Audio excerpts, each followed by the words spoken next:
joined the play cannot get interrupted, and Vanguard is now the one being caught. It's a Kazante Gaming angle as Jinyu is able to jump forwards, pick up 2 kills on the Tristana. Oh, he's rocket jumped in.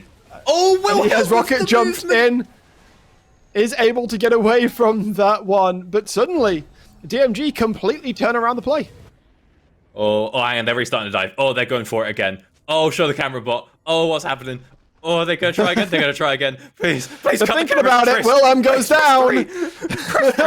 Oh, gosh. He was able to pick that one up. Yang gets the one onto Zerg as well. And it's an execute as well onto Steven. The TP coming out from Lindsay, going to try and dissuade any more plates from going down. Nothing can be gained other than just catching that wave for Lindsay in the mid lane. Vanguard can, of course, go into mid and get his own wave. Has already got the Stormrazor completed. Oh, but that play turned around very, very quickly, Doctor. Oh, God, it went all sorts of ways. I mean, hey, we got a couple of kills back into the pocket of Saber, so that's going to help in the, you know, having given over that solo kill. We shut down the Dark Seal stacks on Limsey. Did get a bit of gold back over towards Yang, which is always nice. The Herald's been dropped just to draw a bit of pressure to get over towards the Drake. And important to note, whilst all this was going on, Rengus stayed top, did not burn TP, and got 2 plates. So in terms of a top lane matchup, Pighead's actually not in a great spot because he TP'd down, didn't really get anything. Obviously helped the team get a lot, but we've already seen 1 Ornn solo kill so far.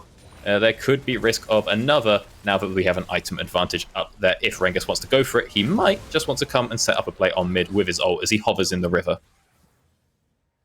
Belfast Storm tried to get Shelly into that turret. Ah! Actually, we're going to look at the dive again. Okay, so Wilhelm once again schmoves it, but it's not quite enough. And yeah, Zerg, I think Zerg is trying to get Shroudy into turret range there by pulling him through, but it doesn't quite get him far enough. The aggro's not taken. It's like, okay, so Rel can just walk on through, pick up aggro, and CC lock Zerg there. Not really a lot to be done for Belfast Storm. Maybe if Zerg plays it a bit slower, he can get someone who's actually taking aggro as opposed to trying to pull them into aggro range, but you know, it's a split-second decision to make, and if they had been pulled into aggro range or into turret range, it would have been a kill either way, so not really a lot to be done there. As we see, once again, junglers hanging around this bot side tower. Yeah, and we saw the start of this game. It looked really good for Belfast Storm. We had a 2-0 Vayne right off the bat. And now we're at 5 and 6 with a 200 gold advantage for DMG.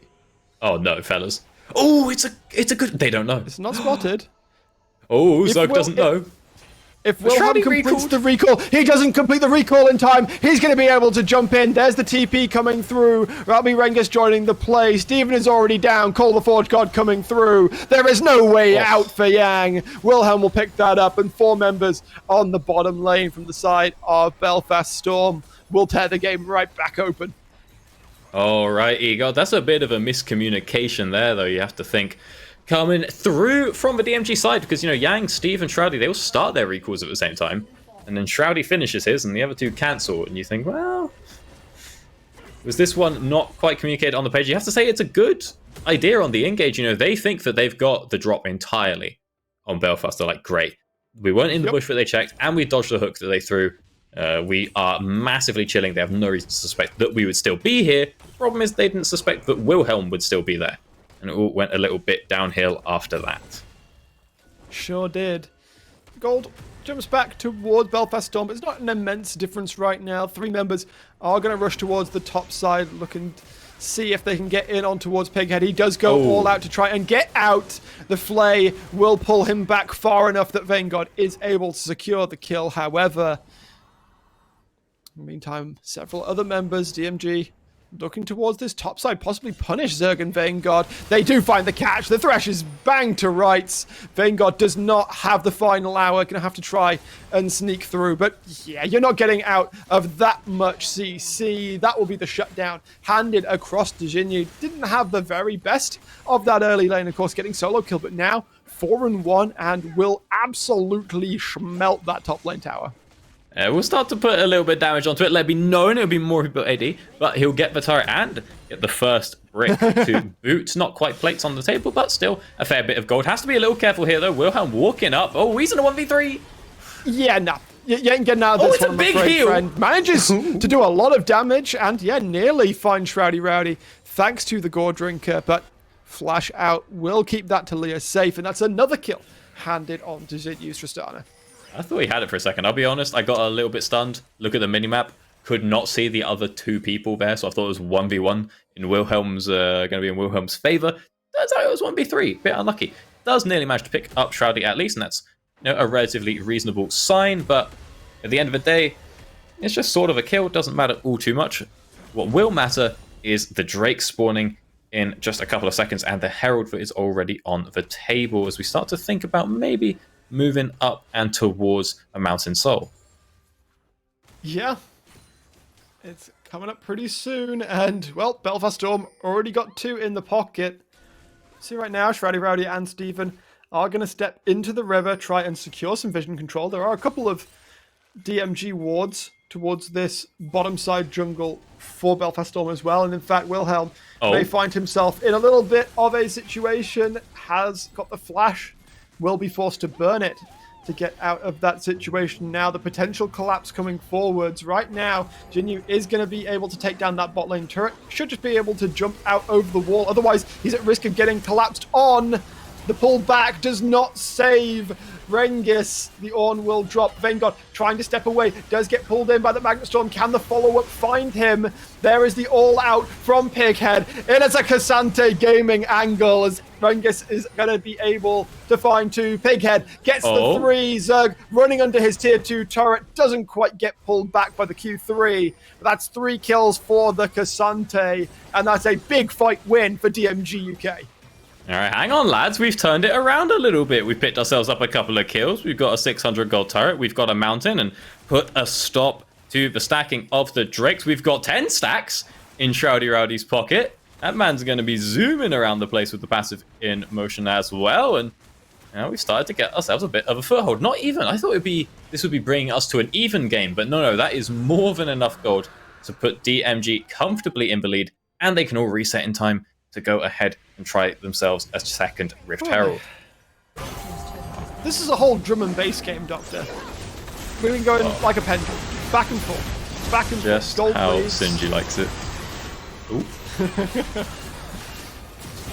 Vanguard nearly spacewalks this perfect, or all just. Well, he's astro gliding for sure, but it doesn't quite work out. God, it's so many people just so low, small things like if that charm hits, maybe. Like a heal coming through for the Ari, maybe if somebody could have got one more auto onto Saber, it's a bit different. But ultimately, once Pighead's in the middle of the team, none of that really starts to matter. As my Ace Saber has finished the second item and is looking to be pretty menacing now at this point, because you do, of course, get the double dip on Tristana when you finish that Quick Blades. Of course, the Quick Blades increases your spell damage based on the critical strike chance, but your E also does damage based on critical strike chance. So you get a lot of value out of that one. It also helps, of course, that he is just 2,000 gold ahead. So at this point, Saber can probably just rocket jump on top of anyone, except maybe Rengis, and find a cheap and easy kill. Oh dear. I made a mistake, and it's one of the first things you get taught as a caster is don't look at chat. But then I spotted a name. Can you guess who's in chat? And I'm going to specifically aim it towards mid lane. Tell you what, I've got it open, so I have seen the horde of what do you call it? Ari related. The Everfrost Ari hate is strong. Hi, Alex. I'm sorry you had to witness this. I just look over and I just see like, Leandria. I'm like, okay, this was maybe not a good idea. I can't read the whole message, but like, I mean, for those that perhaps don't know, the Nymera, the massive, he did a massive presentation about a year or so ago about how pros were building Ari wrong.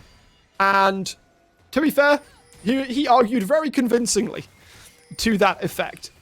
And, well, the long story short was, in that presentation, Everfrost was known as the great enemy. And, well, right now it's kind of showing it. Limsy's not really being that much of a threat. He's not doing that much damage. Hey, well, people are building Skarner wrong as well, but the secret source to that one is that they're just, like, not playing him. So I don't really have an opportunity to... get the presentation out. I do need to make a presentation for Solo. Oh, he's dead. He's done for. Limsy. Bye. Oh, golly, why you just didn't need finds to... it. We didn't need to be there. It just... Oh, God.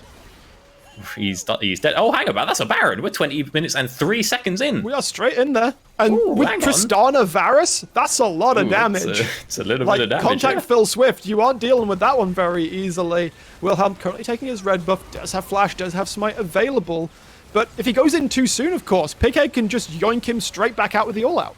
Oh, Wilhelm, see, he's in. Oh, he's in too late. Oh, he's definitely in, but it's... Ooh. In too deep. And I'm trying to keep up above in my hook. And Zerg is getting walled off and Vanguard's walking. And he's got away. Play-by-play's easy, dude. Yep, Shreddy gets hooked up, but Oh, Zerg is the one in trouble. There's the Magnet Storm finding the damage. No. Yang gets caught by the hook, but the seismic shove onto Vanguard is fantastic. Another kill just scooped up and delivered to DMG. It looked good in the start for Belfast Storm. We said they're on so much comfort. It's going to be so difficult for DMG UK to find this angle to win. And we got a 6-1 Tristana, and we got a Varus that is chunking, and we got Shroudy Rowdy 3-1-12 on this Talia, just delivering. Call him Uber Eats because he's handing meals to his team on a plate. Imagine you get that notification. You check your phone, and it's like Uber Eats, Talia is on her way, Vayne. And you open the message, and it's like it says like, oh, they're driving a Toyota or they're riding a bike. And then you just look at it, and it's like, yeah, she's riding a wall, a rock. And you're like, pardon? And you just hear in the street people screaming, tarmac being thrown into the air. Being flung, yeah. A fissure's just opening up. She's just on top, Naruto running with 2, delivery bags, one in each hand. Arms back. She just, casually pops off the wall, goes, here's your food, and then you hear more screams as she goes away. And she says, throw another bag, and throws another bag of food. I adore that mental image. Riot. Thank you for that. This one's not free, I gotta say. I mean, we already had delivery, what was it, pizza delivery. Yeah. Yeah, this is just add it up. This is my intellectual property. And I will be suing if Riot make this skin. No, I'm pretty sure, but that's how it works. We need this. We need this. Oh, we can have this. I just want my cut. Much like a Gazlo in the Hit Children's the Hit Children's card game Hearthstone. I see. I thought you were going to make the League joke and talk about Pike. He says, "Where's my cut?" It's the line he says in that game. Is that Gazlo? That's Gallywix, isn't it? Oh, it's Gallywix, isn't it? Oh no, who's Gazlo? Think you know Hearthstone? Oh my Prince god! Gallywix. There's a fight breaking up in towards, and there is the catch. Damage coming through. Wilhelm's going to die. Vanguard is able to play it from the side, but the jump in from Pighead. Limsey is going to be left alone. He goes golden, but is naught but a monument to his sins. A triple kill for Zinus Tristana. And it's going to be the base broken open. Rengis may not be able to do anything. The game could end just here. The minions are few and far between. However, the TP from Pighead going to keep that one alive. Can Rengis step out and do anything? The second turret is about to fall. Zerg has come back up. The wall goes down. And it seems like the Belfast Storm are just about done as DMG UK find the win. 4 games, 3 upsets. Doctor. Oh, what a turnaround. Coming through there from DMG. I mean, like you said, they're playing on hard mode. We give a couple of kills over to Vanguard's Vayne. We give a couple of double buffs over just to make it spicy, just to make it a little bit more interesting so that when we get our Tristana absolutely taking over the game after getting solo killed, it just has a little bit more tension to it, And that's what we're here for. That's what we want. We want that kind of, edge of your seat, serious edge of your seat gameplay. And, well, ultimately... It's a bit of a rough one coming out for Belfast Storm. Yeah, less of a storm and more of a drizzle in the later stages of that game. Belfast Storm get taken down. DMG Esports will be the ones to do it. We'll throw it across to a final break of the day before J Real and co, who will not need coats this time, break down this game, close out the night. Stay tuned for that in a couple of minutes' time.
The jackets have come off, the storm has been averted, the umbrellas were clearly out for DMG and they were able to pick up a win. They've separated themselves a little bit high up on the table now 3-1 joint with Ruddy, and what a way to do it. They looked really strong. There were some doubts that we had of them in the early phases, especially around that draft, but they came through, they picked up the win, and they looked really strong. As we said, DMG, they're a team that can really perform, or they can come through a little bit, you know, maybe not as ready. But today, they were here to play, they made things happen, and they took this one away. So, with it being said, let's get into the numbers, let's bring the leaderboard up, let's have a little look at exactly what happened in this game. Temporal, break some of these stats down for me.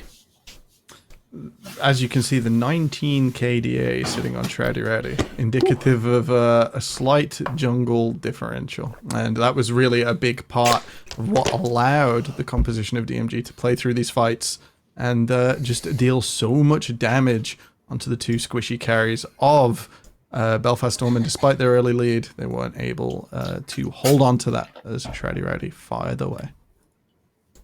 Yeah, indeed, and I think obviously it's pretty low damage, right? I do feel like the game wasn't as bloody as maybe some of the other games that we've seen out of them, but Ruddy, really big component of this win, right? We talked about how the Talia can really shut people down, and it was just that. So if we bring the leaderboard away, and actually if we bring up the draft pretty much whenever we are ready with that one, because I feel like the picks were quite indicative of how this game went, right? We talked about how Belfast Storm picked a very strong composition that was able to kind of do the normal stuff, give Vanguard their whole main pick, their bread and butter, and we thought, okay, they would be able to make a scrumptious sandwich and just finish off and pick up this win.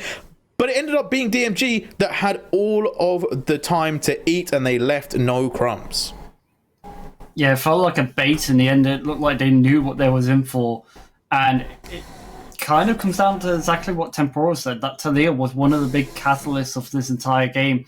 We said we didn't want Ruddy on anything tanky, we wanted more like a carry jungler.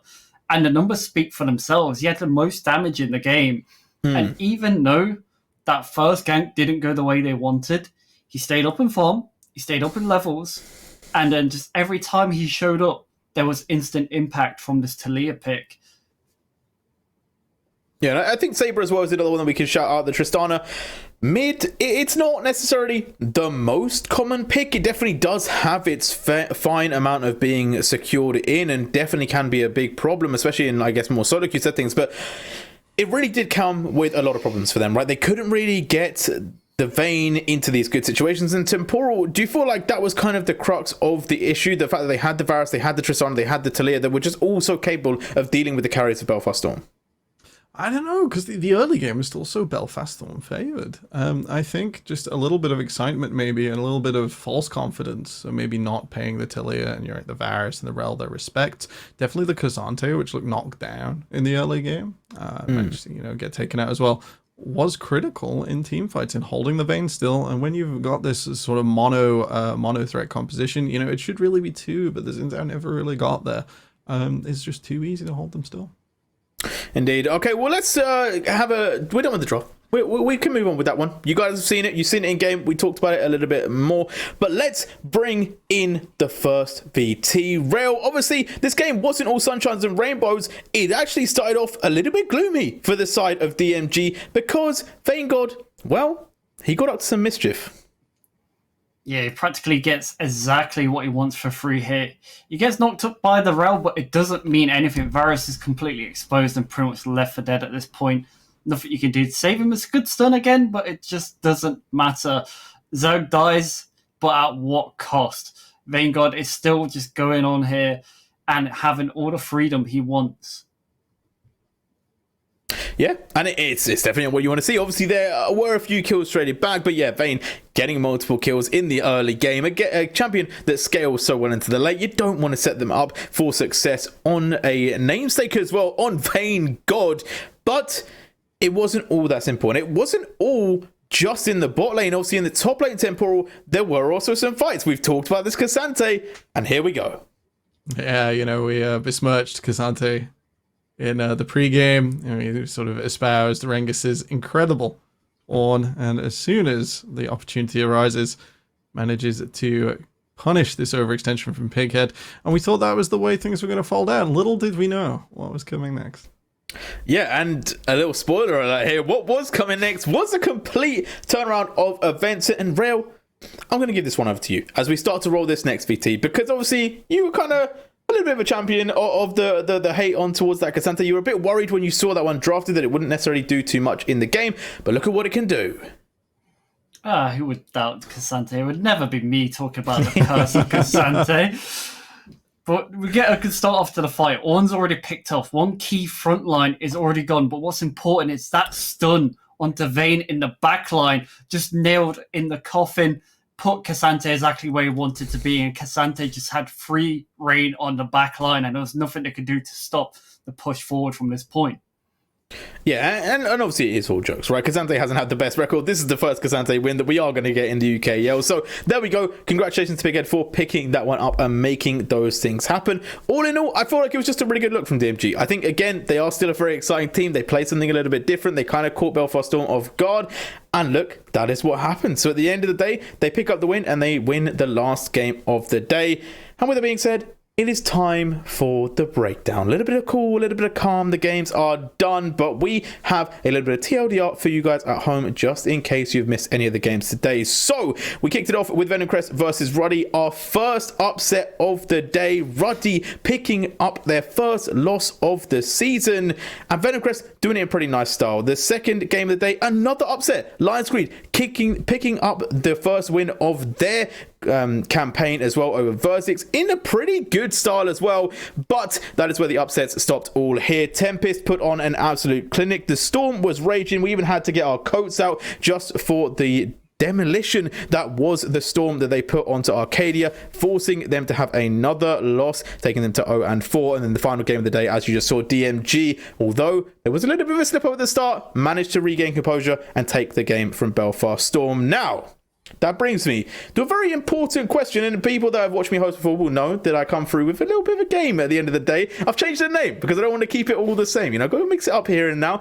It's time for Shock and Unlock. Who was giving you a little bit of a shock, a little bit of surprise? You weren't expecting them to maybe play how they did today, and who was on lock? Who had it going on? Who came in fine-tuned and ready and was just clinical and a little bit of a surprise in your own expectation, but in a good way, right? So we'll start it off with the maybe not so pleasant ones. Who kind of shocked you in how they didn't perform as well today? Rel, you can kick us off for this one.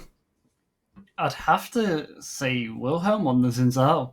So far, every time we've seen the Zinzao, it's performed really well. It's been that constant annoyance, causing people to back away or literally hit into his Crescent Guard, which does absolutely nothing.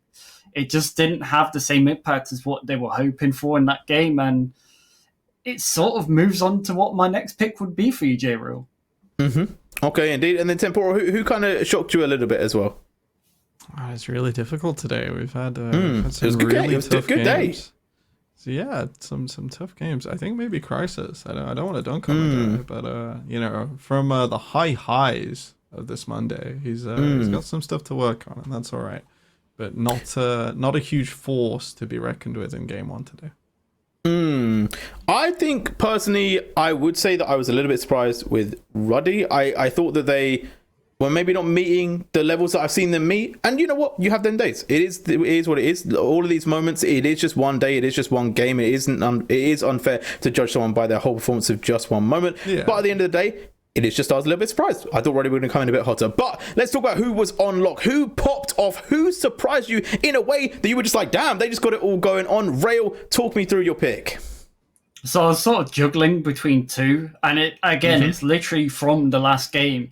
Just because I'm actually quite a fan of DMG now with just how they play, how sporadic and aggressive they will play regardless of the game state. And it was between Shrouded Rowdy and Pigheaded, because before this, Pigheaded, we haven't seen the greatest of games from them. We've seen a Kennen game where they sort of looked a bit out of place, but we've seen a good Rumble game, so I didn't know what to think of him.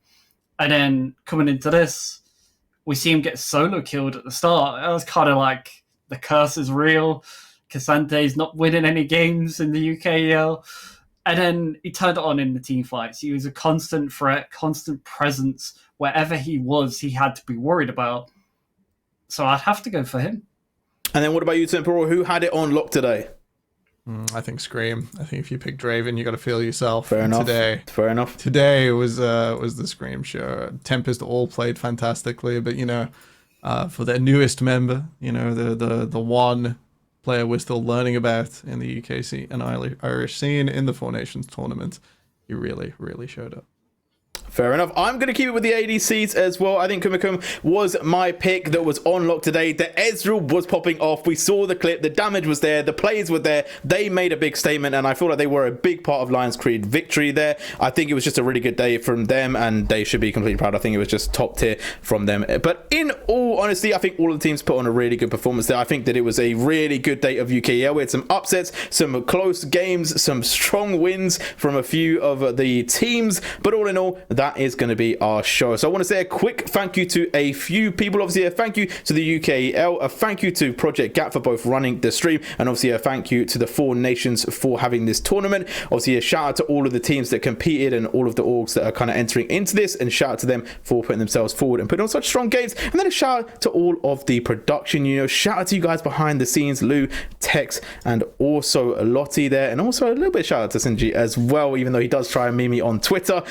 And then a shout out to all of the casters, right? Shout out to Jika, Bloxer, Brit, Brackish Brit, Doctor, Rail, and Temporal, all of you, man, for making it happen. And of course, shout out to Tex if I didn't mention him before. But with that being said, that is going to be all from us today. We will be back next week on Monday, so make sure you stay tuned in to the UK action. Be part of the scene.